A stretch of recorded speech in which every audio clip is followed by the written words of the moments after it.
سیلما کذاب کو شکست دینے کے بعد خالد بن ولید نے اپنی بیوی لیلا کی طرف سے تحفہ دی ہوئی لڑکی سے شادی کر لی۔ خلیفہ ابو بکر صدیق نے خالد کو یہ پیغام بھیجا کہ وہ یمامہ کے علاقے میں رہیں اور اگلے حکم کا انتظار کریں۔ خالد بن ولید مجاہ کی بیٹی اور لیلا کو ساتھ لے کر یمامہ کے قریب وادی دبر میں جا ہمازن ہوئے۔ 2 ماہ بعد انہیں اگلا حکم ملا۔ فروری 633 عیسوی کے پہلے ہفتے ایک دن خلیفہ ابو بکر صدیق سے ملنے ایک شخص آیا جس نے اپنا نام مسنہ بن حارثہ شیبانی بتایا۔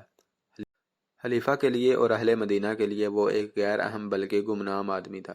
اگر ایسا شخص کسی بادشاہ کے دربار میں جاتا تو اسے وہاں سے نکال دیا جاتا، لیکن ابو بکر صدیق کسی اقلیت کے بادشاہ نہیں بلکہ شہنشاہ دو جہاں کے خلیفہ تھے جن کے دروازے ہر کسی کے لیے کھلے رہتے تھے۔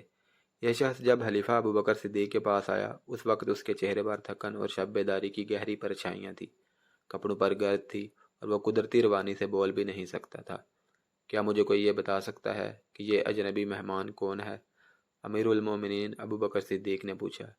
یہ شخص جس نے اپنا نام مسنہ بن حارثہ بتایا ہے یہ معمولی آدمی نہیں، قیس بن عاصم نے جواب دیا۔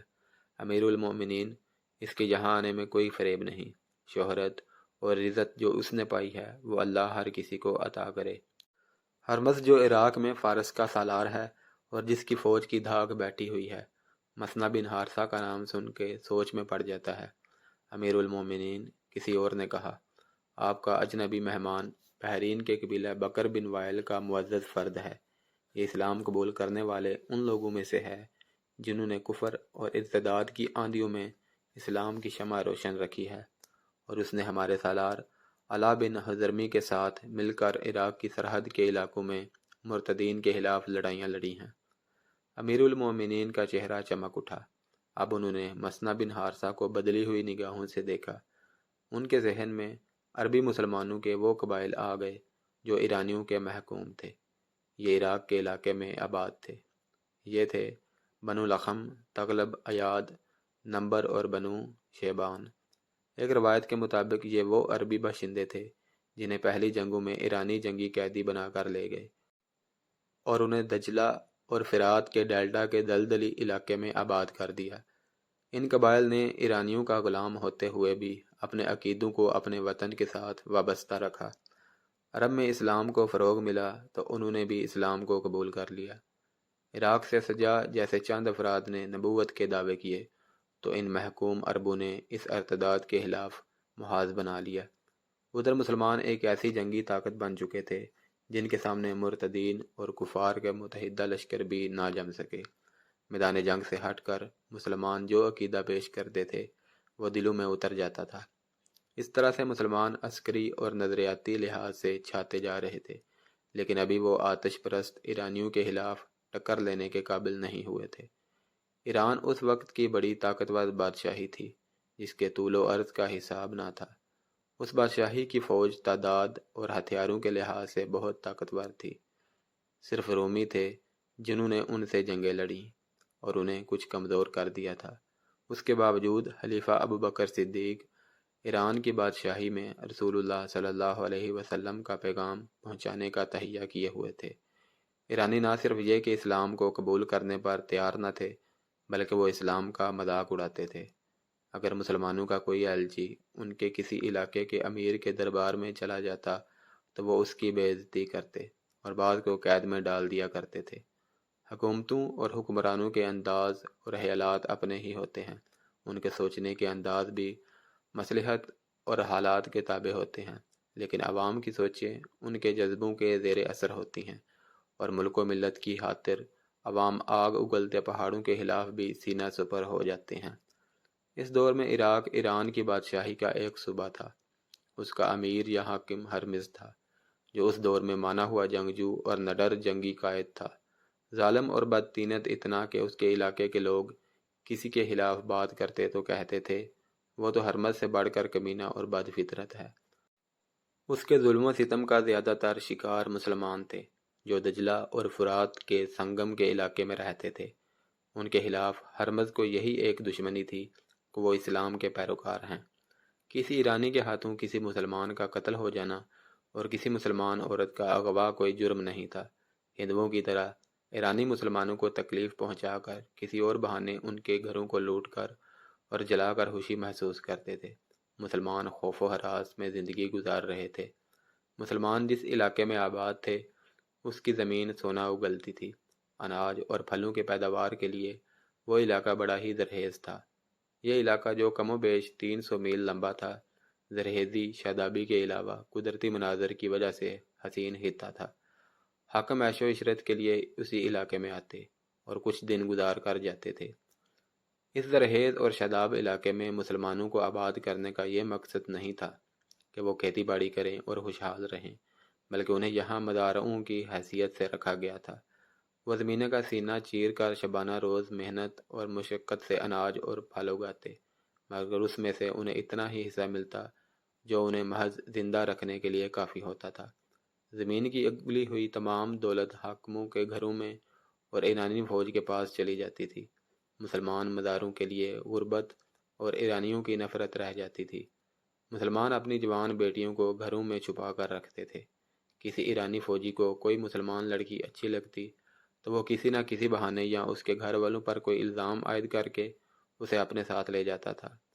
ایرانی فوجی کسی بہانے کے بغیر بھی مسلمان لڑکیوں کو اپنے ساتھ زبردستی لے جا سکتے تھے، لیکن غلامی اور مظلومیت کے باوجود مسلمانوں میں غیرت کا جذبہ موجود تھا۔ پہل زبردستی اغوا کی وارداتیں ہوئیں تو مسلمانوں نے 2-3 فوجیوں کو قتل کر دیا تھا۔ مسلمانوں کو اس کی سزا تو بڑی ظالمانہ ملی تھی اور انہیں اپنی لڑکیوں کو بچانے کی قیمت بھی بہت دینی پڑی تھی، لیکن زبردستی اغوا کا سلسلہ رک گیا تھا۔ آتش پرست ایرانی اپنے فوجیوں کو سانڈو کی طرح پالتے تھے۔ ہر سپاہی اس قسم کی زرہ پہنتا تھا کہ سر پر آہنی زنجیروں کی ہود اور بازوؤں پر دھات کے خول اس طرح چڑھے ہوتے تھے کہ بازوؤں کی حرکت میں رکاوٹ نہیں ہوتی تھی۔ ان کی ٹانگوں کو بھی بڑے سخت چمڑے یا کسی دھات سے محفوظ کیا ہوتا تھا۔ اسلحہ اتنا کہ ہر سپاہی کے پاس ایک تلوار، ایک برچھی اور ایک گرز ہوتا تھا۔ گرز پر ایرانی سپاہی خاص طور پر فخر کیا کرتے تھے۔ ان ہتھیاروں کے علاوہ ہر سپاہی کے پاس ایک کمان اور ترکش میں 30 تیر ہوتے تھے۔ انہیں عیش و عشرت، کھانے پینے اور لوٹ مار کی کھلی اجازت تھی۔ وہ جرات اور عسکری مہارت میں قابل تعریف تھے۔ ان کی کمزوری صرف یہ تھی کہ وہ صرف آمنے سامنے کی لڑائی لڑ سکتے تھے اور لڑتے بھی بے جگری سے تھے، لیکن اتنا اسلحہ اٹھا کر وہ پھرتی سے نقل و حرکت نہیں کر سکتے تھے۔ کسی دستے یا جیش کو فوراً ایک جگہ سے دوسری جگہ جانا پڑتا تو وہ مطلوبہ وقت میں نہیں پہنچ سکتے تھے۔ اتنے زیادہ ہتھیاروں کا بوجھ انہیں جلدی تھکا دیتا تھا، البتہ ان کی تعداد اتنی زیادہ تھی کہ ان کی سست رفتاری کی کمزوری کو چھپا لیتی تھی۔ دجلہ اور فرات کے سنگم کے علاقے کے جنوب میں ابلا ایک مقام تھا جو عراق اور عرب کی سرحد پر تھا۔ اس زمانے میں ابلا ایک شہر تھا۔ اس کے ارد گرد کا علاقہ شاداب اور سرسبز تھا۔ وہاں بڑے خوبصورت جنگل اور ہری بھری پہاڑیاں تھیں۔ یہ تاریخی اہمیت کا علاقہ تھا۔ آج بھی وہاں کھنڈرات بکھرے ہوئے ہیں جو بزبان خاموشی تاریخی کہانیاں سناتے ہیں۔ ہر کہانی عبرت ناک ہے۔ اس خطے میں ان قوموں کی تباہی اور بربادی کے آثار بھی موجود ہیں جنہوں نے عیش و عشرت کو زندگی کا مقصد بنا لیا تھا اور رعایا کو وہ انسانیت کا درجہ نہیں دیتے تھے۔ خدا نے انہیں راہ مستقیم دکھانے کے لیے پیغمبر بھیجے اور ان لوگوں نے پیغمبروں کا مذاق اڑایا اور کہا کہ تم تو ہم میں سے ہو اور دنیا میں تمہاری حیثیت اور تمہارا رتبہ بھی کوئی نہیں، پھر تم خدا کے بھیجے ہوئے پیغمبر کس طرح ہو سکتے ہو؟ آخر خدا نے انہیں ایسا تباہ و برباد کیا کہ ان کے محلات اور ان کی بستیوں کو کھنڈر بنا دیا۔ خدا نے ان کا تفصیلی ذکر قرآن میں کیا۔ بابل کے کھنڈر بھی آج تک موجود ہیں۔ اس خطے میں اشوری آئے، ساسانی آئے، اور اب جب مدینہ میں حضرت ابوبکر صدیق رضی اللہ تعالیٰ عنہ امیر المؤمنین تھے، دجلہ اور فرات کے اس حسین اور عبرت انگیز خطے میں ایرانیوں کا طوطی بول رہا تھا، اور یہ آتش پرست قوم پہلی قوموں کی طرح یہی سمجھتی رہی کہ اسے تو زوال آ ہی نہیں سکتا۔ وہ محکوموں کے خدا بنے ہوئے تھے۔ بنت سعود، ایک نوجوان مسلمان لڑکی، اپنی سہیلی سے پوچھ رہی تھی، خدام نہیں آیا؟ زہرا بنت سعود کی آنکھوں میں آنسو آ گئے اور اس نے آہ بھر کر منہ پھیر لیا۔ تم کہتی تھی کہ وہ تمہیں دھوکہ نہیں دے گا۔ سہیلی نے زہرا سے کہا، خدا نہ کرے وہ اس بدبخت ایرانی کے ہاتھ چڑھ گیا ہو، خدا نہ کرے۔ زہرا بنت سعود نے کہا، وہ آئے گا، 4 دن گزر گئے ہیں، میں اس ایرانی کے ساتھ نہیں جاؤں گی۔ موت قبول کر لوں گی، اسے قبول نہیں کروں گی۔ خدام مجھے دھوکہ نہیں دے گا۔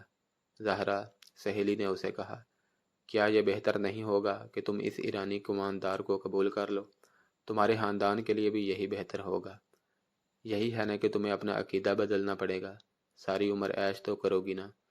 میں نے جس خدا کو دیکھ لیا ہے اس کی عبادت کروں گی، زہرا نے کہا۔ آگ خدا نے پیدا کی ہے، آگ خدا نہیں ہو سکتی۔ میں خدا کی موجودگی میں کسی اور کی پرستش کیوں کروں؟ سوچ لو زہرا، سہیلی نے کہا۔ تم اسے قبول نہیں کرو گی تو وہ زبردستی تمہیں اپنے ساتھ لے جا سکتا ہے۔ اسے کون روک سکتا ہے؟ وہ شاہی فوج کا کماندار تمہارے خاندان کے بچے بچے کو قید خانے میں بند کرا سکتا ہے۔ ہوں تو میں بھی مسلمان کی بیٹی، میں اللہ کی عبادت کرتی ہوں اور اللہ ہی کی قسم کھاتی ہوں، لیکن اللہ نے ہماری کیا مدد کی ہے؟ کیا تمہیں یقین ہے کہ اللہ تمہاری مدد کرے گا؟ اگر اللہ نے میری مدد نہ کی تو میں اپنی جان لے لوں گی، زہرا نے کہا، اور اللہ سے کہوں گی کہ یہ لے، اگر میرے وجود میں جان تو نے ڈالی تھی تو واپس لے لے، اور اس کے آنسو بہنے لگے۔ زہرا اپنے جیسے ایک خوبصورت جوان حدام بن اسد کو چاہتی تھی اور حدام اس پر جان نثار کرتا تھا۔ ان کی شادی ہو سکتی تھی، لیکن شمر ایرانی فوج کا ایک کماندار تھا جس کی نظر زہرا بنت سعود پر پڑ گئی تھی۔ اس نے اس لڑکی کے باپ سے کہا تھا کہ وہ اس کی بیٹی کو بڑی آسانی سے گھر سے لے جا سکتا ہے، لیکن ایسا نہیں کرے گا۔ میں تمہاری بیٹی کو مال غنیمت سمجھ کر نہیں لے جاؤں گا، شمر نے کہا تھا۔ اسے 2 گھوڑوں والی اس بگھی پر لے جاؤں گا جس پر دولہے اپنی دلہنوں کو لے جایا کرتے ہیں۔ تم لوگوں کو فخر سے بتایا کرو گے کہ تمہاری بیٹی ایک ایرانی کماندار کی بیوی ہے۔ لیکن ایرانی کماندار، زہرا کے باپ نے کہا تھا، تمہارا احترام ہم پر لازم ہے۔ اگر لڑکی تمہاری دلہن بننا چاہے گی تو ہم اسے نہیں روکیں گے۔ تم غلیظ عربی، ایرانی کماندار نے اس نفرت سے جس سے وہ ہر مسلمان سے بات کیا کرتا تھا کہا، تو بیٹیوں کو زندہ دفن کر دینے والی قوم میں سے ہے، اور کہتا ہے کہ اپنی شادی کا فیصلہ تیری بیٹی خود کرے گی۔ زرتشت کی قسم، اگر تیری بیٹی نے اپنا ہاتھ میرے ہاتھ میں نہ دیا تو تجھے اور تیری بیٹی کو ان کوٹھڑیوں میں بند کر دوں گا جن میں کوڑی بند ہیں۔ بہت تھوڑی مہلت دوں گا بوڑھے۔ اس کے ساتھ اس کے 3 گھوڑ سوار سپاہی تھے۔ انہوں نے بڑی زور کا کہا لگایا تھا، مدینہ بہت دور ہے بدبخت بوڑھے۔ ایک سپاہی نے اسے دھکا دے کر کہا تھا، تیرا امیر المومنین تیری مدد کو نہیں آئے گا۔ زہرا کے باپ کو اور اس کے بھائیوں کو معلوم تھا کہ وہ ایران کے ایک سپاہی کی بھی حکم عدولی نہیں کر سکتے، یہ تو کماندار تھا۔ انہیں یہ بھی معلوم تھا کہ شمر ان کی بیٹی کو اٹھوا بھی سکتا ہے اور وہ کچھ کر بھی نہیں سکتے، لیکن اس خطے کے مسلمانوں کے دلوں میں آگ کے پجاریوں کی جو نفرت تھی وہ انہیں مجبور کر رہی تھی کہ وہ ان کے غلام ہوتے ہوئے بھی ان کی غلامی قبول نہ کریں، اور اس کا انجام کتنا ہی بھیانک کیوں نہ ہو اسے برداشت کریں۔ انہیں اپنے اللہ پر بھروسہ تھا۔ زہرا اور حدام کو ملنے سے کوئی نہیں روک سکتا تھا۔ وہ پھلوں کے باغات میں کام کرتے تھے۔ جس روز شمر زہرا کے گھر آیا تھا اس کے اگلے روز زہرا حدام سے ملی اور خوفزدہ لہجے میں حدام کو بتایا کہ ایرانی کماندار کیا دھمکی دے گیا ہے۔ ہم یہاں سے بھاگ نہ چلیں؟ زہرا نے پوچھا۔ نہیں، حدام نے جواب دیا، اگر ہم بھاگ گئے تو یہ بدبخت تمہارے اور میرے خاندان کے بچے بچے کو قتل کر دیں گے۔ پھر کیا ہوگا؟ زہرا نے پوچھا۔ جو خدا کو منظور ہوگا، حدام نے کہا۔ خدا خدا خدا، زہرا نے جھنجھلاتے ہوئے لہجے میں کہا۔ جو خدا ہماری مدد نہیں کر سکتا، زہرا، حدام نے اسے ٹوکتے ہوئے کہا۔ خدا اپنے بندوں کو امتحان میں ڈالا کرتا ہے، بندے خدا کا امتحان نہیں لے سکتے۔ حدام گہری سوچ میں کھو گیا۔ یہ تو ہو نہیں سکتا کہ تم اس آتش پرست شمر کا مقابلہ کرو گے، زہرا نے کہا۔ حدام گہری سوچ میں کھویا رہا۔ سوچتے کیا ہو؟ زہرا نے کہا۔ تم اس شخص کو قتل تو نہیں کر سکتے۔ ہمارے سامنے ایک ہی راستہ ہے، خدا نجات کا راستہ بھی دکھا دے گا، حدام نے کہا۔ تمہیں ایک اور راستہ میں بھی دکھا سکتی ہوں، زہرا نے کہا۔ مجھے اپنی تلوار سے قتل کر دو اور تم زندہ رہو، تھوڑی سی قربانی دو۔ حدام نے کہا، میں اس نفرت کا اندازہ کر سکتا ہوں جو شمر کے خلاف تمہارے دل میں بھری ہوئی ہے، لیکن اس پر یہ ظاہر کرو کہ تم اسے پسند کرتی ہو، اسے دھوکے میں رکھو۔ میں کچھ دنوں کے لیے غائب ہو جاؤں گا۔ کہاں جاؤ گے؟ زہرا نے پوچھا۔ کیا کرنے جاؤ گے؟ مجھ سے ہر بات نہ پوچھو زہرا، حدام نے کہا۔ میں خدائی مدد حاصل کرنے جا رہا ہوں۔ خدا کی قسم حدام، زہرا نے اس کے کندھوں پر ہاتھ رکھ کر کہا، اگر تم نے مجھے دھوکہ دیا تو میری روح تمہیں چین سے نہیں جینے دے گی۔ میں ایک دن کے لیے بھی اس کافر کی بیوی بن کے نہیں رہ سکوں گی۔ اس کی بیوی بننے کا مطلب یہ ہے کہ مجھ سے تم ہی نہیں، میرا مذہب بھی چھن جائے گا۔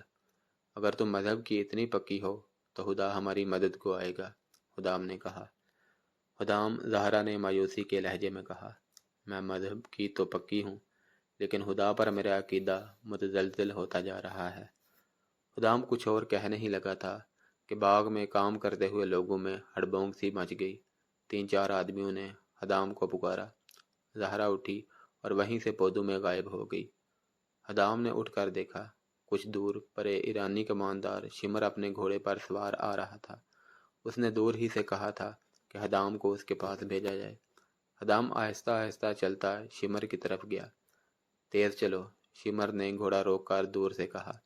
خدام نے اپنی چال نہ بدلی۔ شمر نے ایک بار پھر گرج کر اسے تیز چلنے کو کہا۔ خدام اپنی رفتار سے چلتا رہا۔ شمر گھوڑے سے کود کر اترا اور کولوں پر ہاتھ رکھ کر کھڑا ہو گیا۔ باغ میں کام کرنے والے مسلمان دم بخود دیکھتے رہے۔ انہیں معلوم تھا کہ شمر خدام کی ہڈی پسلی ایک کر دے گا، لیکن خدام جب اس کے سامنے جا کر رکا تو شمر نے ہاتھ بھی نہ اٹھایا۔ دیکھ کمینے انسان، شمر نے خدام سے حقارت امیز لہجے میں کہا، میں تمہارے باپ اور تمہاری جوانی پر رحم کرتا ہوں۔ آج کے بعد میں تمہیں اس لڑکی کے ساتھ نہ دیکھوں۔ اگر تم نے مجھے اس لڑکی کے ساتھ دیکھ لیا تو پھر کیا ہوگا؟ خدام نے پوچھا۔ پھر میں تمہارے منہ پر 1-2 تھپڑ نہیں ماروں گا، شمر نے کہا۔ تمہیں درخت کے ساتھ الٹا لٹکا دوں گا۔ جاؤ، میری نظروں سے دور ہو جاؤ۔ شمر گھوڑے پر سوار ہوا اور چلا گیا۔ خدام وہیں کھڑا اسے دیکھتا رہا۔ خدام، اسے کسی نے بلایا اور کہا، ادھر آ جاؤ۔ پھر اسے 3-4 آدمیوں کی آوازیں سنائی دیں، آ جاؤ خدام، آ جاؤ۔ وہ پیچھے مڑا اور لوگوں کے پاس جا رکا۔ سب اس سے پوچھنے لگے کہ شمر نے کیا کہا تھا۔ خدام نے انہیں بتایا۔ سب جانتے تھے کہ خدام کا جرم کیا ہے۔ اگر یہ مسلمان آزاد ہوتے، ان کی اپنی حکومت ہوتی اور یہ معاشرہ ان کا اپنا ہوتا، تو وہ خدام کو برا بھلا کہتے کہ وہ کسی کی نوجوان بیٹی کو اپنے پاس بٹھائے ہوئے تھا، لیکن وہاں صورت مختلف تھی۔ انہیں یہ بھی معلوم تھا کہ خدام برے چال چلن کا نوجوان نہیں، اس مظلومیت میں بھی مسلمان متحد تھے۔ لیکن باغ میں کام کرنے والوں میں سے ایک نے کہا کہ یہ آتش پرست ادھر کیا لینے آیا تھا؟ اسے ادھر لایا گیا تھا، ایک نے کہا، اور لانے والا ہم میں سے کوئی ایک ہی تھا۔ معلوم کرو وہ کون ہو سکتا ہے، ایک بوڑھے نے کہا۔ یہاں سوال ایک لڑکے اور لڑکی کا نہیں، یہ ظالم اور مظلوم کا معاملہ ہے۔ یہ ہماری آزادی اور خودداری کا معاملہ ہے۔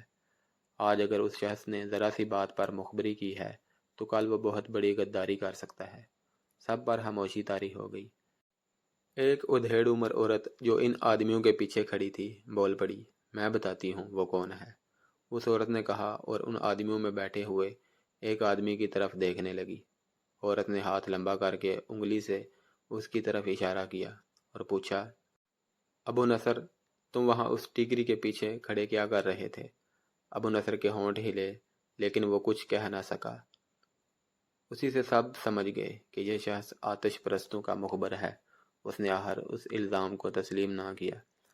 میں تمہیں دیکھ رہی تھی، اس عورت نے کہا۔ تم ٹیکری کے پیچھے غائب ہو گئے اور وہاں سے شمر نکلا۔ دیکھ ابو نصر، ایک بوڑھے نے کہا، ہمیں کوئی ڈر نہیں کہ اب تم شمر کو یہ بھی جا کر بتا دو گے کہ ہم نے تمہیں مخبر اور غدار کہا ہے۔ یہ سوچ لو کہ آتش پرست تمہیں گلے نہیں لگائیں گے۔ وہ کہتے ہوں گے کہ تم ان کے غلام ہو اور اپنی قوم کے خلاف مخبری اور غداری تمہارا فرض ہے۔ ابو نصر نے سر جھکا لیا۔ اس پر تانوں اور گالیوں کے تیر برسنے لگے۔ جس کے منہ میں جو آیا اس نے کہا۔ آخر ابو نصر نے سر اٹھایا۔ اس کا چہرہ آنسوؤں سے دھلا ہوا تھا اور آنسو بہے چلے جا رہے تھے۔ ندامت کے یہ آنسو دیکھ کر سب خاموش ہو گئے۔ تمہیں آخر کتنا انعام ملتا ہوگا؟ ان کے ایک بزرگ نے پوچھا۔ کچھ بھی نہیں، ابو نصر نے سسکی لینے کے انداز میں کہا، میں نے یہ پہلی مخبری کی ہے۔ اگر تم لوگ مجھے موت کی سزا دینا چاہو تو مجھے قبول ہے۔ ہم پوچھتے ہیں کیوں؟ ایک نے کہا، آخر تم نے یہ حرکت کیوں کی؟ میری مجبوری تھی، ابو نصر نے جواب دیا۔ پرسوں کی بات ہے، اس کماندار نے مجھے راستے میں روک کر کہا تھا کہ میں زہرا کے گھر پر نظر رکھوں۔ اس کا مطلب یہ تھا کہ میں یہ نظر رکھوں کہ زہرا گھر سے بھاگ نہ جائے، اور اسے کسی جوان آدمی کے ساتھ الگ تھلگ کھڑا دیکھوں تو اسے اطلاع دوں۔ میں نے اسے کہا کہ میں اس لڑکی پر نظر رکھوں گا، لیکن میری 2 بیٹیوں پر کون نظر رکھے گا؟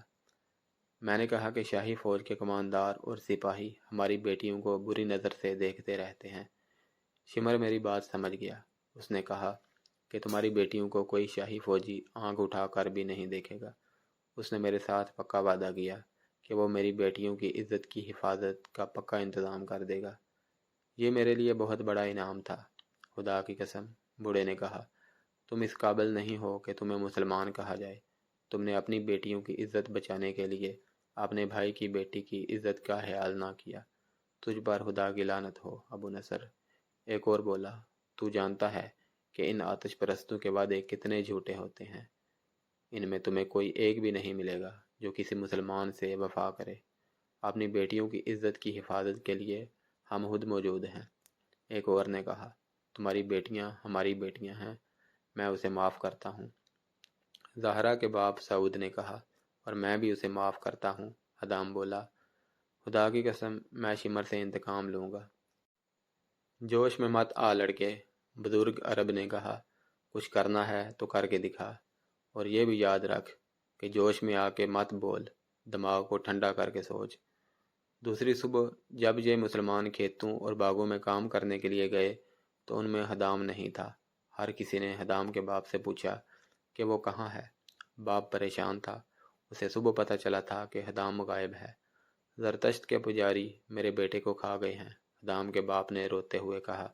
اسے انہوں نے کسی دھوکے سے باہر بلایا ہوگا اور قتل کر کے لاش دریا میں بہا دی ہوگی۔ سب کا یہی خیال تھا، صرف زہرا تھی جسے امید تھی کہ حدام خود کہیں چلا گیا ہوگا۔ اس نے زہرا کو بتایا تھا کہ وہ کچھ دنوں کے لیے کہیں غائب ہو جائے گا۔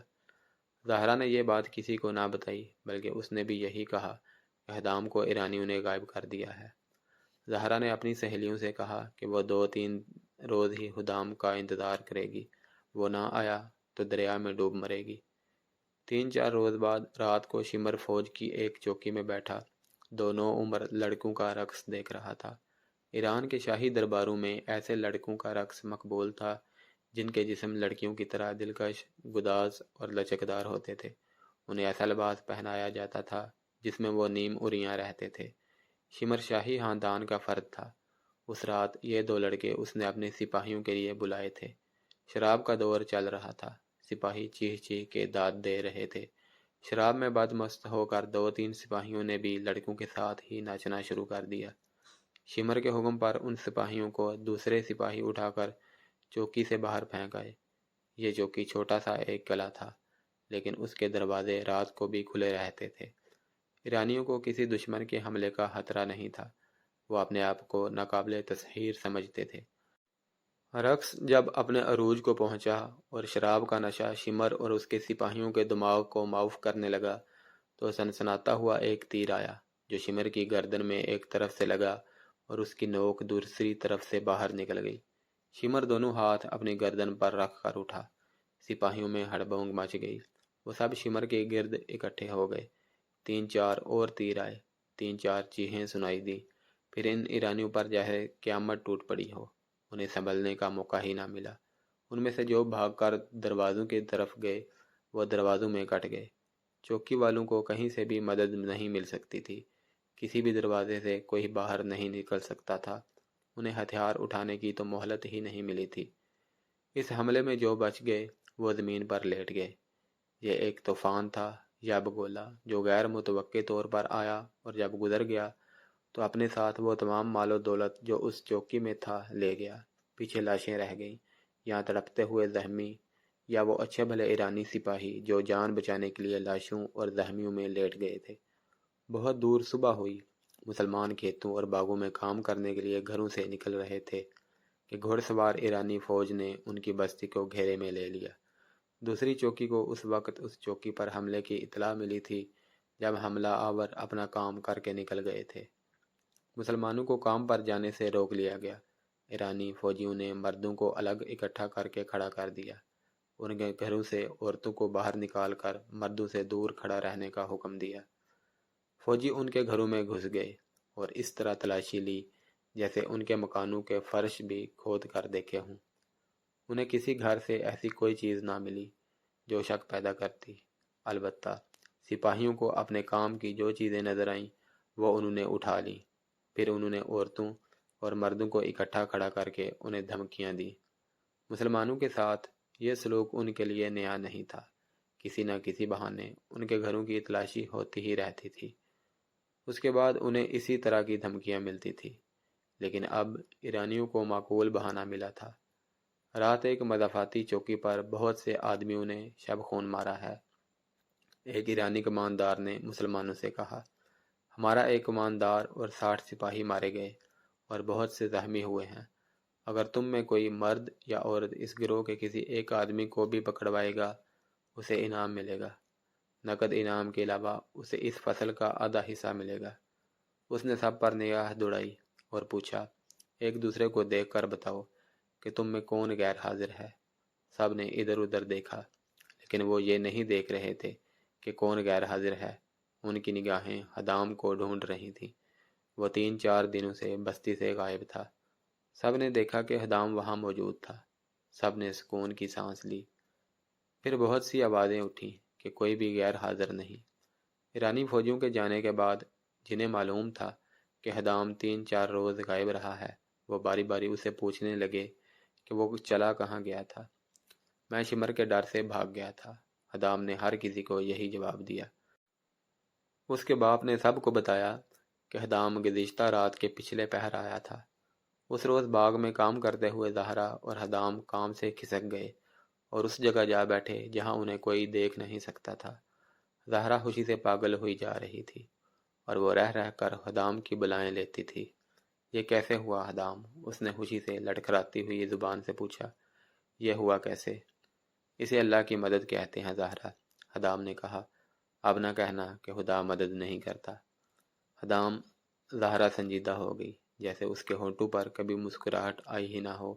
حدام کے چہرے پر نظریں گاڑ کر قدرے پریشان سے لہجے میں بولی، سچ کہو حدام، شمر کے قاتل تم ہی تو نہیں؟ کہتے ہیں رات صحرائی ڈاکوؤں کے بہت بڑے گروہ نے شمر کی چوکی پر اس وقت شب خون مارا جب وہ شراب اور رقص میں بدمست تھے۔ ایسا تو نہیں کہ تم ان ڈاکوؤں سے جا ملے؟ حدام کے اچانک کہکہے نے بنت سعود کی بات پوری نہ ہونے دی۔ وہ ہنستا ہی رہا، جیسے اس سے بڑا مذاق اس نے کبھی سنا ہی نہ ہو۔ حدام نے کہکہے میں ایک راز چھپا لیا تھا۔ زہرا کو یہ خطرہ نظر آیا تھا کہ حدام غیر معمولی طور پر دلیر، غیرت مند اور جسمانی لحاظ سے طاقتور اور پھرتیلا ہے۔ کہیں ایسا تو نہیں کہ وہ شمر کو قتل کرانے کے لیے ڈاکوؤں کے گروہ سے جا ملا ہو۔ اس زمانے میں صحرائی ڈاکوؤں کے گروہ فوجی دستوں کی طرح اپنی کارروائیاں کرتے تھے۔ وہ مسافروں کے قافلوں کو لوٹتے اور اگر فوج کے مقابلے میں آ جاتے تو جم کر مقابلہ کرتے اور لڑتے لڑتے یوں غائب ہو جاتے جیسے انہیں صحرا کی ریت اور ریتلے ٹیلو نے نگل لیا ہو۔ زہرا نے کئی بار دیکھا تھا کہ 2-3 اجنبی مسافر آئے اور یہ بتا کر کہ وہ بہت دور جا رہے ہیں کسی مسلمان کے گھر ٹھہرے اور صبح ہوتے ہی چلے گئے۔ وہ جب بھی آتے تھے حدام اور اس جیسے 3-4 نوجوان زیادہ وقت ان کے ساتھ گزارتے اور ان کے جانے کے بعد یہ نوجوان پر اسرار سی سرگرمیوں میں مصروف ہو جاتے تھے۔ زہرا نے یہ بھی دیکھا تھا کہ اجنبی مسافروں کے جانے کے بعد مسلمان قبیلوں کے بزرگ سر جوڑ کر بیٹھ جاتے، وہ سرگوشیوں میں باتیں کرتے تھے۔ پھر جب مسلمان کھیتی باڑی، باغبانی اور دیگر کاموں میں مصروف ہوتے تو یہ بزرگ ان کے درمیان گھومتے پھرتے اور ان کے ساتھ ایسی باتیں کرتے جیسے واز کر رہے ہوں۔ اپنے مذہب کو نہ چھوڑنا، بزرگ اس قسم کی باتیں کرتے تھے۔ جس خدا کے بھیجے ہوئے رسول صلی اللہ علیہ وسلم کو مانتے ہو، اس خدا کی مدد آ رہی ہے۔ آتش پرست طاقتور ہیں، بہت طاقتور ہیں، لیکن وہ اللہ سے زیادہ طاقتور نہیں۔ ثابت قدم رہو، ظالم کا ہاتھ کٹنے والا ہے، اللہ مظلومین کے ساتھ ہے۔ آخر کب ایک روز ایک آدمی نے جھنجھلا کر ان بزرگوں سے پوچھا، خدا کی قسم تم یہ کہہ رہے ہو کہ ہم ظلم و ستم سہتے چلے جائیں اور چپ رہیں اور تمہارے واز سنتے رہیں؟ اگر آج ہم کہہ دیں کہ ہم مسلمان نہیں اور اسلام کے ساتھ ہمارا کوئی تعلق نہیں تو ہماری غلامی کی زنجیریں ٹوٹ جائیں۔ ایک بزرگ نے اس آدمی کے ساتھ کام کرنے والے ایک آدمی سے کہا، اسے اچھی طرح سمجھاؤ، اسے بتاؤ کہ اس علاقے میں یہ صدیوں پرانے کھنڈر ہیں، خدا کا ہاتھ ان میں سے اٹھے گا اور ظالم کا ہاتھ کٹ جائے گا۔ ان بزرگوں کے سینے میں وہی راز تھا جو حدام نے زہرا بنت سعود سے چھپا لیا تھا۔ ایرانی کماندار شمر کی چوکی پر جو اتنا زبردست شب خون مارا گیا تھا، وہ پہلا شب خون نہیں تھا، ابلا کے علاقے میں یہ پہلا تھا۔ یہ چوکی چونکہ آبادی کے قریب تھی، اس لیے ان مسلمانوں کو پتہ چل گیا تھا۔